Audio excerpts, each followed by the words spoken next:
I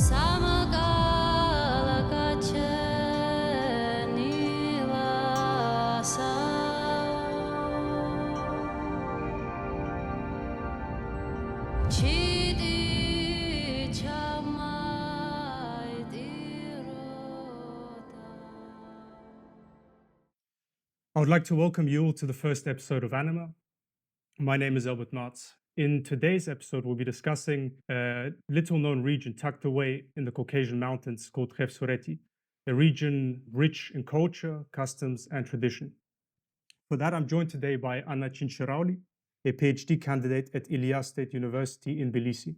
Anna's project is focused on the Soviet period in the Caucasus, mainly the forceful resettlement campaigns of the Chechens, Ingush, and the Georgian mountaineers, the Khevsurs. As a representative of this region, Anna is involved in the tourism sector and civic activities, and is also the author of 2 petitions of environmental issues for the sustainable development of regional tourism. Anna, thank you very much for coming on.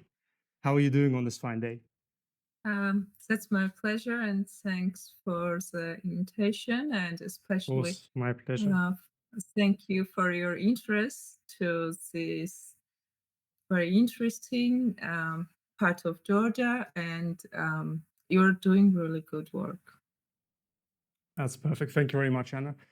So let's start from the very beginning, I think, for the viewers that might not know about this area. What is Khevsureti and who are the Khevsurs?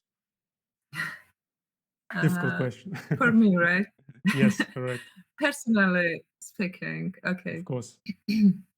So it's it's a eastern northern part of Georgia, and it's a very, I could say, it's a historically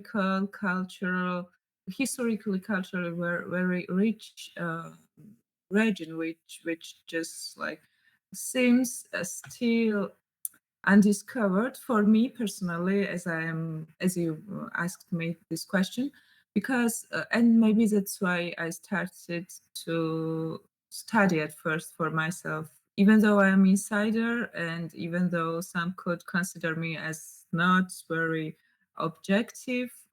I am trying to be to study this scientifically and not to rely on my personal views and so on.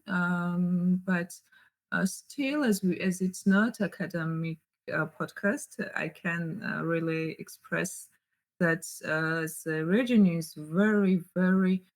I could say the heaven for the anthropologists and for the historians. I can imagine.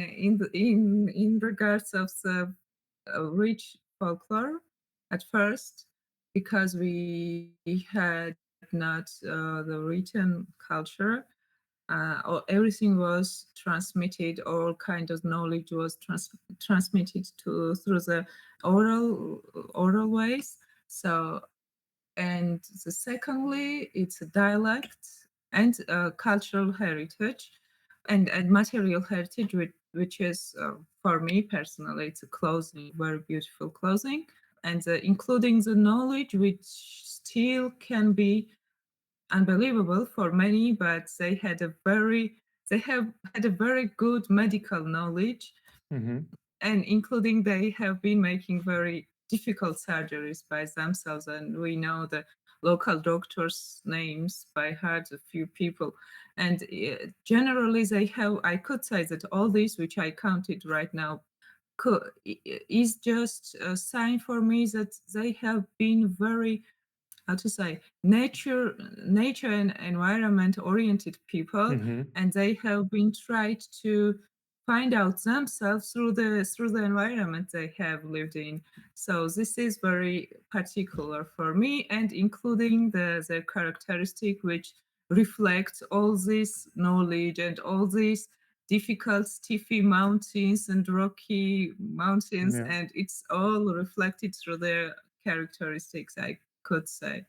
You just mentioned that they have the Khevsurs have a history of being known for, you said, surgical methods, right? When did this begin, or when did this let's say, I wouldn't call this stigma, but this how did this start?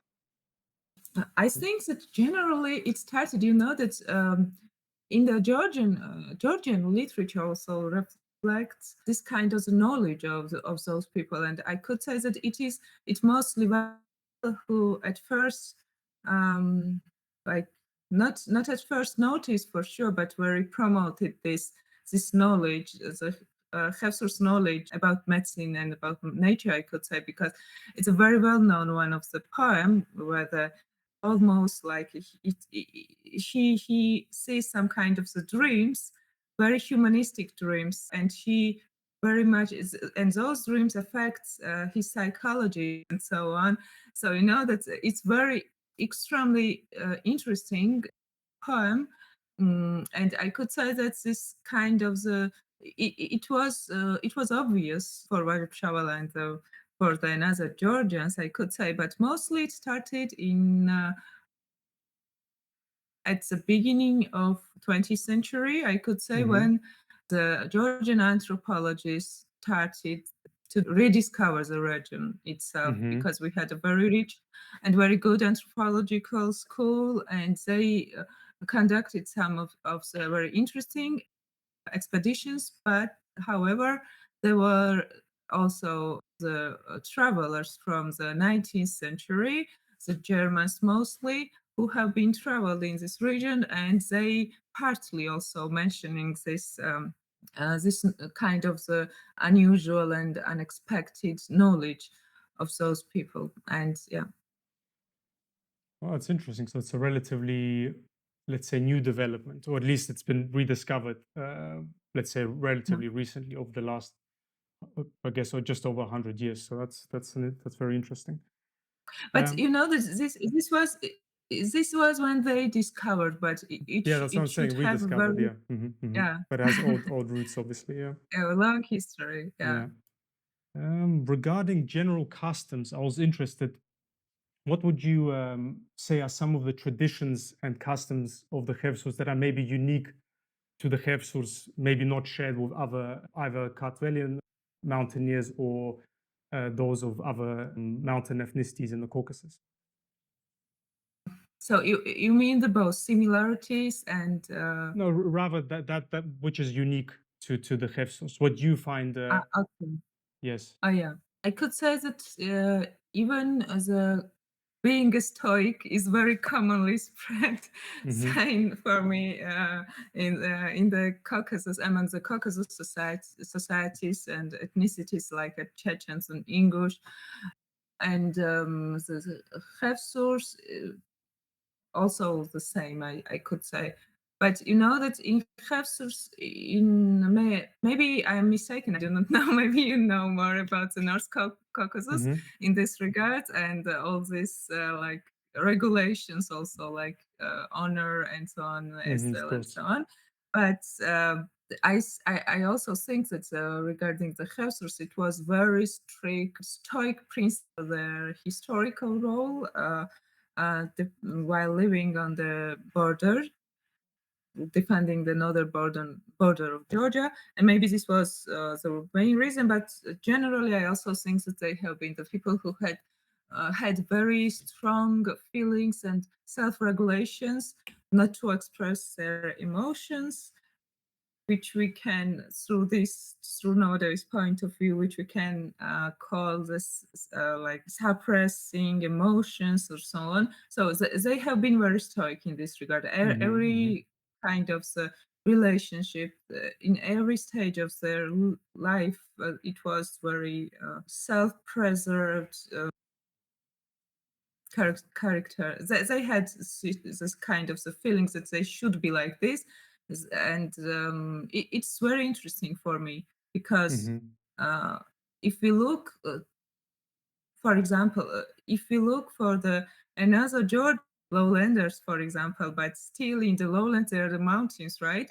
Mm-hmm. And you cannot really find out such difference. For sure, it can be it is the sea culture, like Mm-hmm. some of the parts of Georgia is like very near to the Black Sea, and maybe this is the reason Mm-hmm. for sure. But still, it's a very huge distinction in these regards. Like, And also, I could say that they have been very philosophical nature, Hmm. and they have been like very self-oriented in terms of they have been tried to think what kind of the what their personality should be, what kinds of personality they should have, and also even though they are seen as a um, very classical, extreme traditionalist society. Hmm.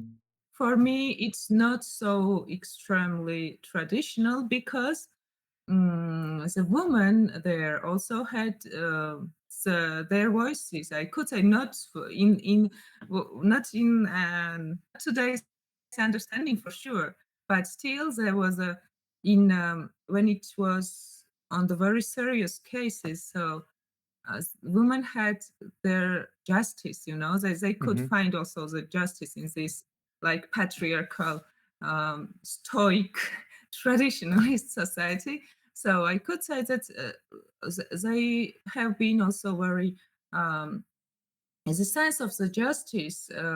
Few weeks ago, I had a panel, and Hmm. I was also trying to express how this justice system and this honor system was very base of those societies and how it reflected during the resettlement and how we can see this kind of the like links between them, even though at the very first glance it cannot be clear. But if we go very deep down the main basis of those societies, I mean, the both the Chechens and Ingush and Khevsurs, we will find out that they had a very strong feeling of this justice, and this justice was including the woman in Khevsur's case, and Hmm. it's really good for me as Khevsur. That's actually interesting because I've heard similar tales about, Example.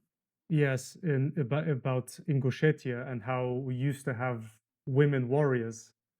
I think they even call them Amazonians or something. There was a day or a festival where the women would retreat into the woods and basically fight, something like that.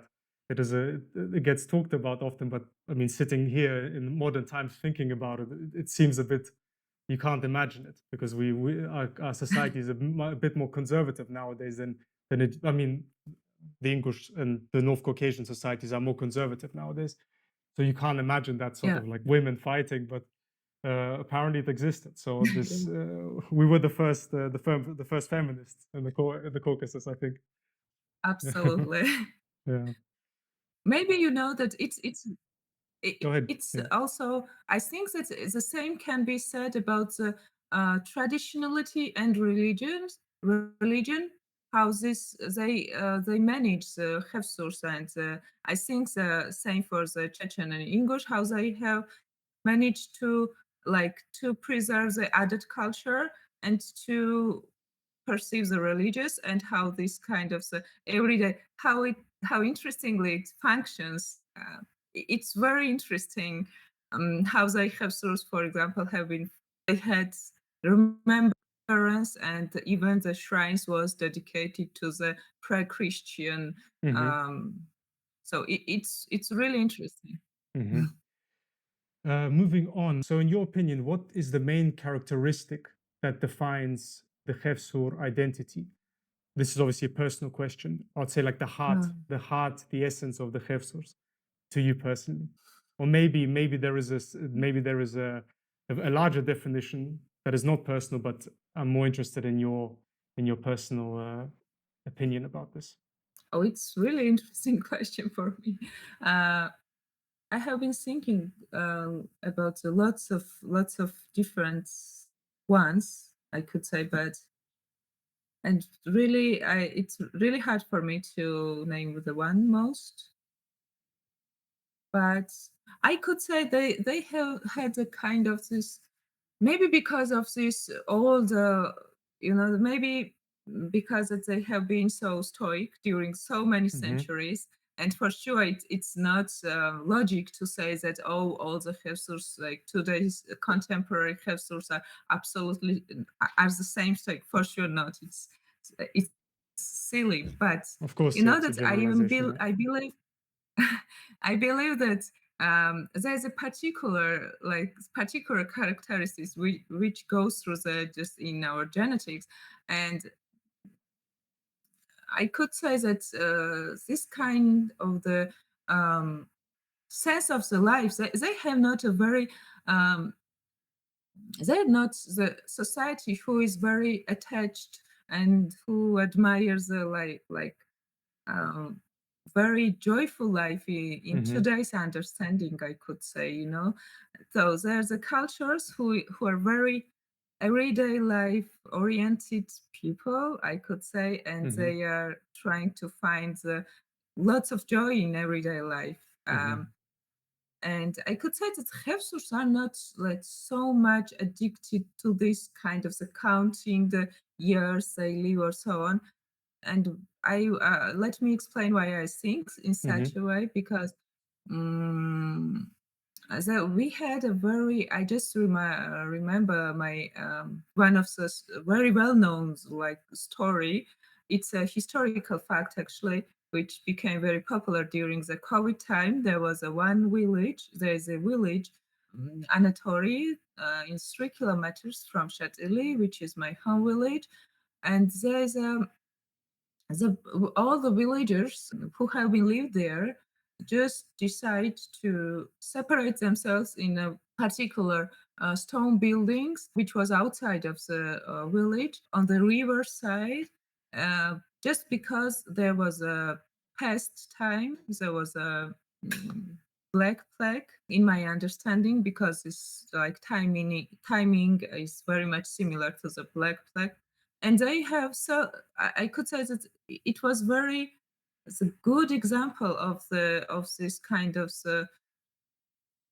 like just they decided to sacrifice themselves, mhm, even mhm, though they have not, even though they could heal while living in the village and staying in the village, but they just sacrifice not to spread in other villages. Village like youngsters, like old ones, just really decide together to go there and just sit there in these stone buildings and just wait of their end of their life. So it's mhm, very it explains the understanding of the, because also the we also have been talking about that, because this is a culture who associated for example suicide, who was to whom it was associated as a brave. So it's I could say that they have not kind of understanding that this life is for this day, and this also affects our characteristics, for example the melancholy and so on. So yeah, that's quite interesting because essentially it's a very grounded, let's say, like an elemental society. It's obviously, I think, partly inspired by the pagan past, obviously, because pagans are usually naturally, obviously, much more connected to Mother Nature, let's say, but also about the death crypts. I can't remember if that's what they're called. There's a similar, this is, I think, a phenomenon across the whole Caucasus. Because there are, we have, I think in Ingushetia, there's something very similar that people would, if they had the plague, they would retreat to these areas, to certain areas. I'm not fully sure how it functioned, but they would retreat to not spread. And even in Ossetia, I think in the mountains, there is whole dead Mm. cities where I imagine the whole groups of people would go there just so the plague, as you said, wouldn't be spread. So I think, yeah, this is an interesting dynamic across the whole Caucasus. Yeah. As they are Yeah. very similar, absolutely, in these regards. The understanding of the values of the life. I mean that the life is not defined by the years, but life is was defined how you can, how you just lived your life the Hmm. best in its best understanding. Yeah. Hmm. You know, that makes sense. I was wondering, you've lived obviously on the lowlands. You've lived, I think, a part in the highlands. You said, right? You spent some time living in Shatili. You said, right? Yeah. Yeah. I finished the school the last few years. Hmm. So I was wondering, how do Khevsurs deal with modernity?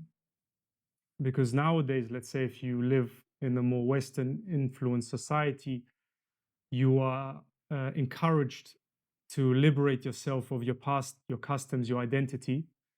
And this is very difficult when you come from a traditional society. How do you personally cope with that balance? And maybe how does Khevsur society, the ones that migrate between lowland and highland? Because in the highlands, I imagine you're pretty closed off.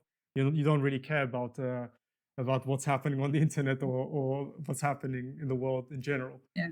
But yeah, that I'm interested in those nuances. Because it makes me it forced me to look back a bit and to remind Hmm. my inner struggles or something like that. You know that it just became at first it became unconsciously. It started unconsciously, I could say, and I just started to realize it also when I have been lived for a while in Berlin, and I just realized that there was a lot of things which was like very traditionalist inside of me, and I could say that I was thinking a lot about this. I I could not say that it became like a problem or problematic or something like that, but I had very like I started self-questioning, and I reevaluate some of the values which Hmm. I have not thought before, because before it was just like habits and so on, and habitually I had this kind of the feelings because it should be like this or so on. But then as far as I started self-questioning and asking myself what was the value of these kind of, and if there was not so like necessary or something like that, uh, I mostly revalued and most valued this kind of the old stylish things in some ways. But for sure, there's some of this like traditionalisms Hmm. which I just cut off. But the most of the backbones or the lots of ones mostly I really I really put on the much higher level in my life. Yeah, I can speak to this myself because obviously I grew up in the West and I'm from a also a traditional Yeah. society, a traditional culture. I if you look at it from a sort of macro perspective, when you're young or in your, let's say, early teenage years, you don't really notice the difference. Everyone is sort of quite similar when they're children. But the second you turn into an adult and you progress into your 20s and you look around, you see the you start first of all you start to appreciate the things that were instilled in you in terms of culture, customs, etc. And you also see how people struggle that don't have that because they get it's like being in a river. You always Mm. flow with the current. Once you're in it, it's hard to get out. So I see a lot of people in the West struggling with this because they have no foundation. So it's when you have a foundation, you can get out of the water at any moment. But with some of these people, they're just always in the stream. So whatever society pushes on you, is it automatically what they take on? So yeah, as I said, with age, you really see the difference Yeah. regarding the value of tradition and customs. Yeah. Yeah, yeah, absolutely. And also, it's sometimes sometimes modern society, I think, lacks a very deep understanding of this traditionalism, and even they sometimes really lack of the good knowledge about those traditionalisms and about those traditional societies, because in fact, sometimes those traditional societies are much loyal when it comes to the really valuable things, I Hmm. could Hmm. say, because there was a standing in the center of this, like in the societies, was standing the human being, and that's why, as we mentioned, that they have been the societies who have very self-observers or something like that, because they had not really they had plenty of the time to Of doing course, so. yeah, yeah. So they really Introspective. had a good skills to self-question themselves Hmm. and re-evaluate something, even though um, in also in Georgian literature, there's examples that says how cruel it was to live in this society. For example, the poems of Wajab Shawel also really very well reflects in some ways how it's cruel as a person, how you are struggling to be in this kind of the traditional society, because you have to face huge walls and walls over and over Hmm. you. And it's true for sure.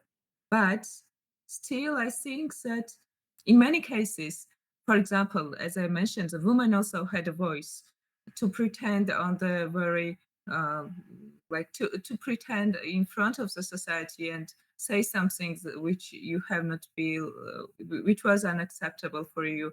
And they have had their voices in some ways. And I think that it's really humanistic, and it's really um, in this kind of the traditional society, still we can really find very good soil of this of our lives, I could say. Because as you mentioned, in otherwise you are just like following the river, and you Exactly. cannot really at the end of the river you cannot really what is left from you. What part of you you are in which kinds of the personality you have and Yeah. defines you, because in today's society we have lots of personalities, that we are fixing everywhere or something, or at least this society forces us to fix and adopt any situation and so on. And it's really hard to find yourself and slow down and calm down and just like in every time turn back. We hurry up a lot, and we are not giving ourselves time. And usually we are just like we try to adopt everything in every situation. And it was to my answer that we Hmm. should step back and to turn back to ourselves and really revise who we are in real. I also think about this quite often, especially when it comes to these old wisdoms. We're talking about thousands of years of culture that has led to certain customs and traditions appearing. So this is all like information and wisdom that's been compounded into something pure.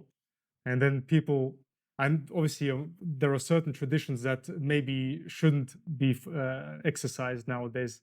Makes sense. That's the extreme. But for the most part, we're talking about things that are just, if not obvious, they're beneficial to building character. That's how I see it. Yeah. Yeah, absolutely. At least in while born in this society, you have this kind of you're in kind of the characteristics which helps you to be resilient in some ways, don't Of you course. think? No, definitely. It's Yeah.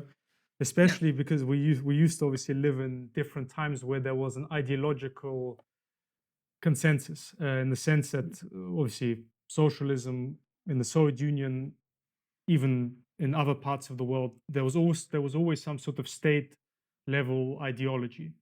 Now we live in a time where essentially the ideology is to not have an ideology. So every person is for themselves.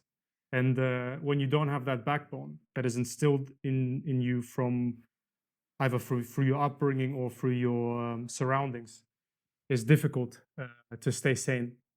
So I think now more than ever, these ancient wisdoms are very, very important.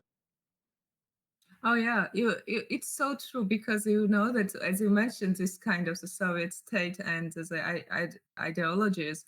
I just reminded that to turn back to your question, what is a kind of the challenge for today's Khevsurs is that I think that mostly they're not questioning period when they have been forcibly resettled to the lowlands of Georgia.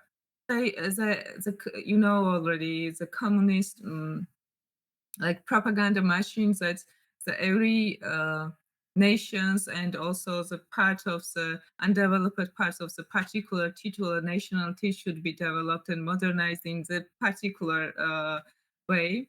Of course, yeah. and it should be everywhere, so on, and forcibly resettled in the lowlands, and the most of their self struggle started during this period, I could say, and as far as they stepped this period, and as far as some of the generations already changed, they established to go back to their cultural roots, and it's very obvious for me when I'm observing, for example, my generations, how much they try to label themselves as a Khevsurs, if Hmm. it was kind of so like sometimes it reminds me if the Khevsurs are very superficial or something like this is kind of the companies, but I'm questioning why it happened, that Hmm.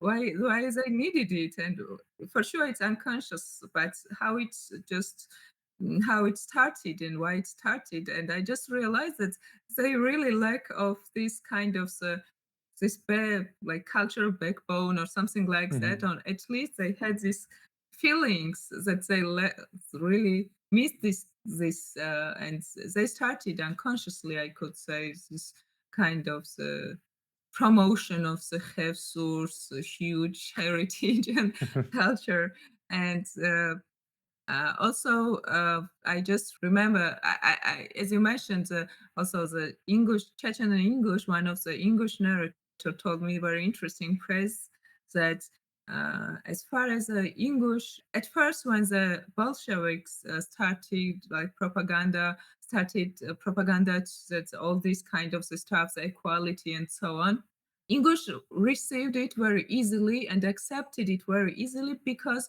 they had the same feelings about the justice and Hmm. Yeah. about this kind of the horizontal, Yeah. The like not vertical, but horizontal hierarchy. Yeah. states, Yeah. and it, Hmm. yeah, and they accepted it at first, but when they realized that in fact it was not for sure like this, and we already know all of the struggles Of course. which ethnic minorities in the Caucasus have faced.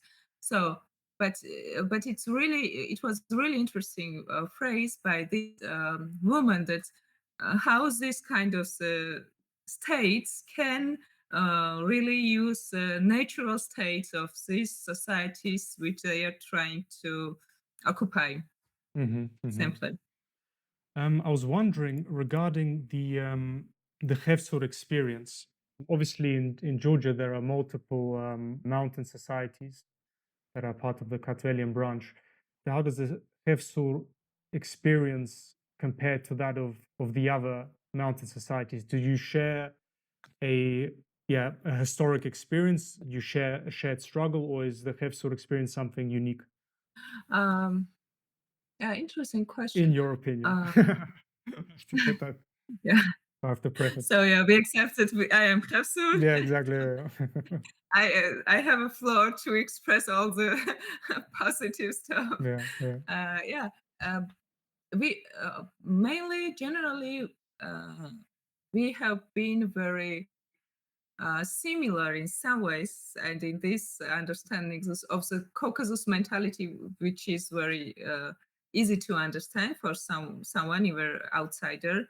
What does it mean? But I could say that religious understandings, even I can really like make as an example, like two Chechens who had very similar habits and traditions, and real also this religious experiences and so on.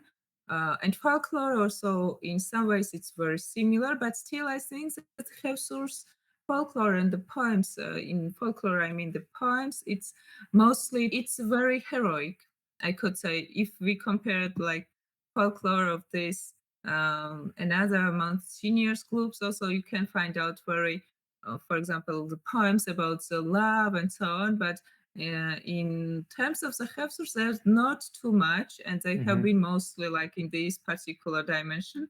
But speaking about another things, I think that first of all, resettlement really affected a lot, and this is experience which really through which we really differ from the another Georgians in this regard, because this forcible resettlement and the propaganda, and this propaganda was a huge, this propaganda was through Soviet press and through filmography, Soviet filmography. I just can mention three films at least where they have been tried to portray the images how these mountaineers could be reshaped in through the cultural life, Soviet cultural life. The And evil bearded mountaineers. It's yeah, always the same. yeah. And I Sorry, could yeah. say this forcible resettlement. No, it's good rumor. Absolutely, absolutely agree. So this was the forcible resettlement was a very like it absolutely changed and affected the generations, I could say. And there was a first generation who really passed away just because they could not accept the reality and could not accept the new environment and so on. And I can really talk about it endlessly, but to cut it short, I think that first of all, resettlement and this questioning their values and so on, and they have crashed to the another reality. And there was a propaganda who saying themselves that there's nothing valuable in your clothing, at least clothing, and uh, but they have been sure that there was a value in there, but you know that still it's when you crash this different reality, your social roles and where the everyday life and your social life and everything has changes. It's really difficult to stay like unshakable and to be like, oh, I am the one and I just don't mind what is going on outside. And it's really affected on us, and we started self-questioning, and it went through the generation. And as I mentioned, this generation really tried to, let's say, so the go through these routes. I could say it's another point how we try to do that, but I could say that we are really much we are trying at least. Yeah, it's interesting how I'm trying to sort of model it myself. So, how long do you think such an experience will reflect on the Khevsurs? Obviously, it's been a few decades already. How long do you think this will remain in the identity of Khevsur Mm. society? Do you understand what I'm trying to say? Yeah, I Yeah. understand, but it's really difficult to. I know you can't model. Obviously, it's a difficult question, but Yeah, because it's I'm trying really to difficult. because if you take obviously the other mountain societies, as you mentioned, the Kists, for example, they were not Yeah. resettled. So I'm trying to sort of understand how this trauma, how long it will last, and if such an experience fundamentally Mm. changes the vectors of development of these regions. Can one event like Ah, this yeah. make a difference to future generations, maybe maybe not even ours, the ones after us? Or will a point come where everything, where people revert to, let's say, a state before the resettlement, at least mentally speaking? Yeah. It's really interesting question. Yeah, it makes me like feel in different dimension a bit. It's really difficult to predict how long Of it course. Yeah. can last.